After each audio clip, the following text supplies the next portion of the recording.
Bills are better than the Dolphins? Because right now the Dolphins are leading the AFC East, and I had the Dolphins, Chris, winning the AFC East to start the season. But remember, the Bills did beat the Dolphins. I believe that was in week 4. I believe in Buffalo. So, do you believe that the Bills are the best team in the AFC East right now? I think it's honestly, I think it's a wash between the two. I mean, right now, of course, if you go by record and if you just look at overall explosiveness, you probably still go with the Dolphins. Although when they've played a couple of, teams that are either on their level or a little bit better, they've come up short. So, but again, Buffalo is one of those teams where you don't know which Buffalo team you're going to get just about from game to game. So it's hard for me to put Buffalo at the top of the division right now. I mean, we still got a long way to go in the season. They got one more game to play. I'm not sure exactly which week it is. I think it's closer to the end of the season when they play again, but they do play one more time. So time will tell. But if I have to choose right now, that's a tough one. I mean, because they beat them head to head. Yeah, you can, go ahead and put Buffalo up there. I mean, because head to head matters, right? Yeah. Obviously, we're playing everybody else. You're not always playing the same teams leading up to when you play, but head-to-head matters. So right now, Buffalo has a one-up. Now, in a few weeks when they play again, we could be saying something different because that's just how this league is. It's a week-to-week league. Yeah, for real. It really is. I agree. But I think I would give the Dolphins the slight edge over the Bills. But I got questions about the Dolphins right now, Chris, because the Dolphins, to me, they are playoff contenders, but they're not Super Bowl contenders to me. Like, I don't think the Dolphins can beat the Ravens or the Chiefs. And twice this year, the Dolphins have gotten beaten down in primetime. They got beat up by the Bills in week 4, 48-20. And then last week they lost 31-17 against the Philadelphia Eagles, but they play well against teams who don't have winning records. The Dolphins, they're bullies against these teams who are inferior football teams. I think they're like 8-25. That's the record of the teams that they have beaten combined. The teams that they've beaten combined are like 8-25. So how do you feel about the Miami Dolphins? Do you believe that are they legit contenders in the AFC? A few weeks ago when you asked me this, I said yes. I feel completely different now because I believe since then they've had 2 losses since the last time I came on with you. I think I was on right after they whooped up on Denver, right? Yep. So since then, they're 2-2. And again, in between the Buffalo and Philadelphia matchups where they lost, they beat the Giants and the Panthers, 2 teams that can't enforce their will on anybody. Yeah. What it looks like with Miami is whenever they come up against a team, no matter all the speed they have and as dynamic as they are on offense, when they come up against a team that can enforce their will on them defensively, they're going to struggle. And that's what we've seen. Now, Philly's defense hasn't been locked down all year, but they get stops. They know how to get to the quarterback when they need to. Yeah. That's what we saw against the Dolphins from Philly. And then and that game was rather close compared to the Buffalo game. Buffalo just outright blew. Buffalo could have put more points up. They shut it down in the fourth quarter. Let's just put it like that. They completely. They didn't want to embarrass them. The way Miami embarrassed Denver. They didn't want to do that. They completely shut it down, and that could be because they know they play them at least one more time this year. Division rival is different. I get that. You don't want to put too much on it. I understand that, but they could have easily probably put up 60 points on them. They definitely could have. So, Dolphins, if I had to lean one way as far as we're talking Super Bowl, I'd say pretender right now. I got to say pretender because when they've gone up against the upper echelon teams, we see what happens. They're losing by double digits. I mean, that's pretty much, what it is right there. Yeah. Now, the Kansas City Chiefs, Chris, they lost their season opener against the Detroit Lions. They haven't lost ever since. They are 6-1. And they are leading the AFC West. So far this year, Patrick Mahomes has 15 touchdowns, 6 interceptions, over 2,000 passing yards. He's completing 70% of his passes. And Travis Kelce's playing well. They say a man who finds a good woman finds a good thing. And so the impact of Taylor Swift being at these Chiefs games, it cannot be undermined, Chris. It cannot be undermined. What are your thoughts about the Chiefs as we head into the second half of the season? Yeah, I think my man Rob Gronkowski said it best recently. He said, the NFL's going a little overboard with the Taylor Swift thing. Now I know, I don't know how many Swifties are watching this, but if they are, I don't mean no harm. Don't come at me. But yeah, the Chiefs are the Chiefs. Let's just keep it a buck. Yeah. That opening loss, they lost by 1 point to Detroit. Detroit had a lot of hyper. That game meant a lot more for the Lions in week 1 than it ever will for the Chiefs, who were starting the defense of their second championship in 4 years? Second Super Bowl in 4 years. So that game, not to say that they took Detroit light, but that game meant a lot more for Detroit. And we see how that start has gotten Detroit on. Now, they lost last week, but they've gotten off to one of their better starts in the last however many years in Detroit. They look really good. Yeah. The Chiefs, until further notice, the Chiefs are the best team in the AFC at the least. They might still be the best team. It doesn't always show up in the box score, but they may still be the best team because they know how to go win when they need to go win. That's what it comes down to. They know how to go win when they need to win. They know how to get big plays in the fourth quarter. Their defense has been better this year overall than it has been the last couple years. Like, they're actually ranking a lot higher as far as yards and points and all these things defensively than they have in the last few years. You put that with what they already have offensively, and everybody thought, they lost Tyreek Hill, all these things, they're not the same offense they were. They got a lot of young receivers outside of Kelsey, who's a tight end, but basically a receiver. Outside of Kelsey, got a lot of young receivers. What are they going to do? They're still the best team probably in the league, but definitely in the AFC. Until further notice, you got to go through. They're probably going to get home field advantage again. Yeah. And have another AFC championship game at Arrowhead. Yeah. The Chiefs are the team to beat in the AFC until further notice. Now, there are a couple teams, obviously, I'm sure we're going to talk about it, that could challenge them. But right now, what are we heading into? Week 9 here? Week 8, I believe? Week 8, Week 8 right now? Yeah. They're still the team to beat. They have to be. Yeah.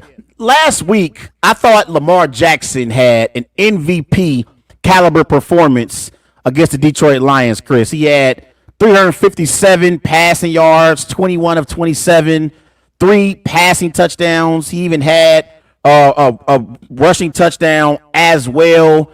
And the Baltimore Ravens are 5-2. They are at the top of the AFC North. So what are your expectations for Lamar Jackson and the Baltimore Ravens as we head into the second half of the season? Because I feel like they are Super Bowl contenders, Chris. I had them as the best team in the AFC North to start the season, and I had Lamar Jackson winning NFL MVP because this year the Ravens, they transitioned from Greg Roman to Todd Monken as their new offensive coordinator, and Todd Monken wants Lamar Jackson more in the pocket. How do you feel about Lamar Jackson so far this season, and how do you feel about the Ravens as we head into the second half of the season?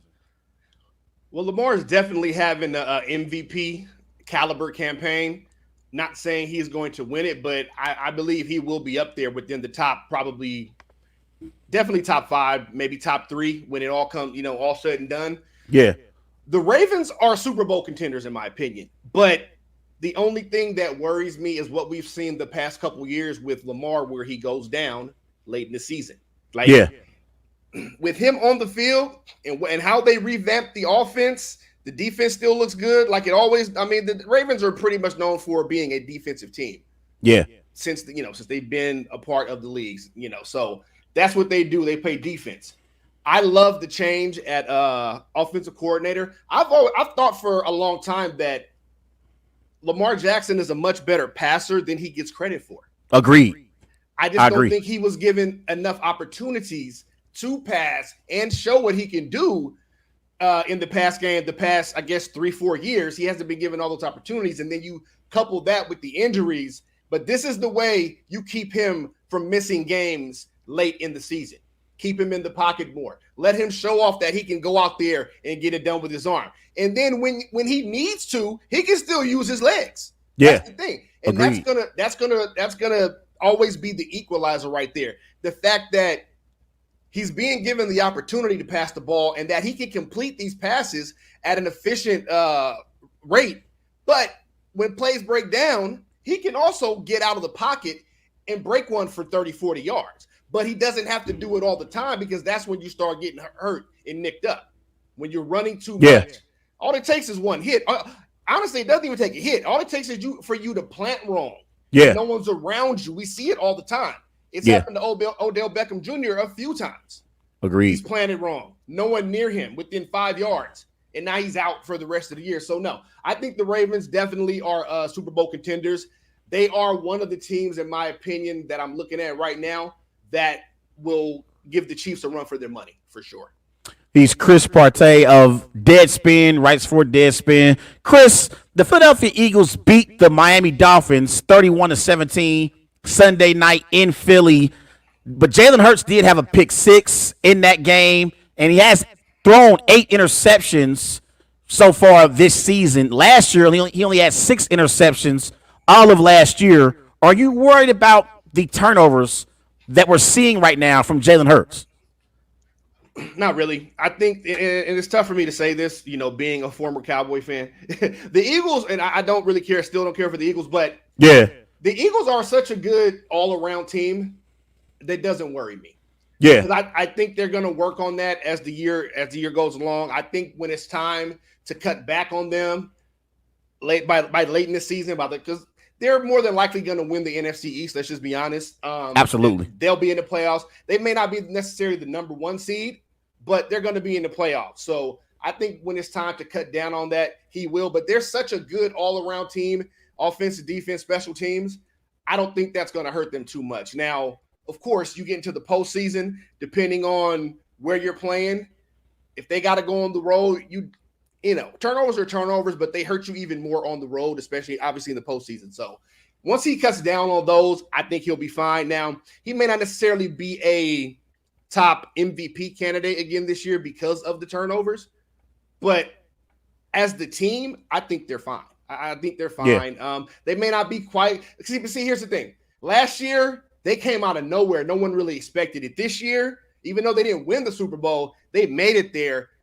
Obviously, in the NFC, at the least, you got a target on your back because you're the defending NFC champion. So people expect you to be good. Not that they didn't expect them to come out and try to win, obviously, last year, but they really came a little bit out of nowhere for a lot of, I would say for a lot of people, because I didn't expect them. It was halfway through the season last year, and I'm like, I still don't think they're all that good, but I was wrong. They were that good, and they proved it by making it to the Super Bowl. So I think they'll be fine. I think he'll clean that up because I think Jalen Hurts is good enough to where he can clean that up, and they can still basically, salvage whatever was going on there, and they'll make a run. They'll definitely make a run. One more question for you, Chris, in the NFC. The 49ers, they lost 2 straight games against the Browns and against the Vikings, 5-2 on the season. Got the Bengals, who have won 2 straight games coming into town. Do you think the 49er fans should be worried about their football team right now, considering how great the Eagles are playing? No, I don't think there's anything to worry about. I'm from the Bay Area, actually from San Francisco originally, so I got a lot of friends that are Niner fans. Okay. It's not time to panic yet. No. Now, I know Brock Purdy went into the concussion protocol and all those things, but for me personally, it's still really, I guess technically, it's a 3-team race in the NFC. You got the Eagles, Niners, and Lions. I believe probably in that order. Eagles, Niners, Lions. I would include Seattle in that conversation too, though, Chris. I think Seattle should deserve. Seattle blew out the Lions. I believe it was in week 2. Yeah, they blew out the Lions. They beat them early. I'm still not that big a believer in the Seahawks. That's just me. But they're right there in that 4-5 range. Next to a couple other teams. The Cowboys might be one of those, but I think I think they'll beat the Bengals. I think they will beat the Bengals this week, regardless, really, in my opinion, of who's at quarterback. But they'll definitely – now, they are banged up right now. The Niners are banged up. I mean, Debo's been hurt. I think Christian McCaffrey's still been dealing with something. Also, although he played pretty well last week, he's still been dealing with some stuff. Yeah, he has. Then you got Brock Purdy. But I don't think there's anything to worry about. It's midseason. Guys are going to hurt. You're going to lose games. No one thought they were going to go undefeated. They're probably going to lose at least 2, maybe 3 more games this season. I think the NFC is going to be where you're probably going to have 2 teams win, like at the top, win 12, one maybe win 13 games. So you're going to have multiple losses for most of these teams. I still think the Lions are up there. It's hard for me to kind of pull the trigger on them as far as being a legit Super Bowl contender. Definitely playoff contenders. Yeah, I think they could even win a game in the playoffs, but I don't. When it comes down to it, if they have to go to Philly or San Francisco, I just don't see it happening. I agree. That's just me. I agree. I agree, Chris. But since they probably will, it looks like they're going to win the NFC North, right? So yeah, man, I'm disappointed in my Packers, Chris. Don't remind me, Chris. Don't remind me. It's looking rough. It's looking rough in Wisconsin right now, and for you over there in Cincinnati, I know it's looking rough right now. But y'all, they're kind of they're a little bit in a rebuild. You know what I mean? They're kind of retransforming. When you bring in a new quarterback like that after having so much success with 2 guys for 30 years, and then you bring in a new guy, you hope he's going to be as good as them. You just don't know for a while. He ain't living up to the standard, Chris. He ain't living up to the standard that's been set, man. Yeah, you got to give him time, though. You got to give him some time. Yeah. You got to give him some time. But the Lions are going to win that division, probably win a playoff game, but I think that's kind of the ceiling for them is the divisional round, and then they'll probably be out. I agree. That's where I'm at with them. I agree. That's where I'm at with them. I agree 1,000%, Chris. Chris, let everyone know where they can follow you on social media. Social media. So Instagram, Twitter, and I'm also on another newer platform called Blue Sky at Criss Partee. I think you can see it down here right below me. So at Criss Partee, that's where you can find me on social media and all that. Thank you for joining me this afternoon, Chris. Enjoy your weekend. I'll definitely bring you on later on in the season as well. Probably bring you on next week sometime, bro. Enjoy your weekend, bro, for sure. Sounds good, Trey. I appreciate you, brother. All right, have a good one. All right, you too.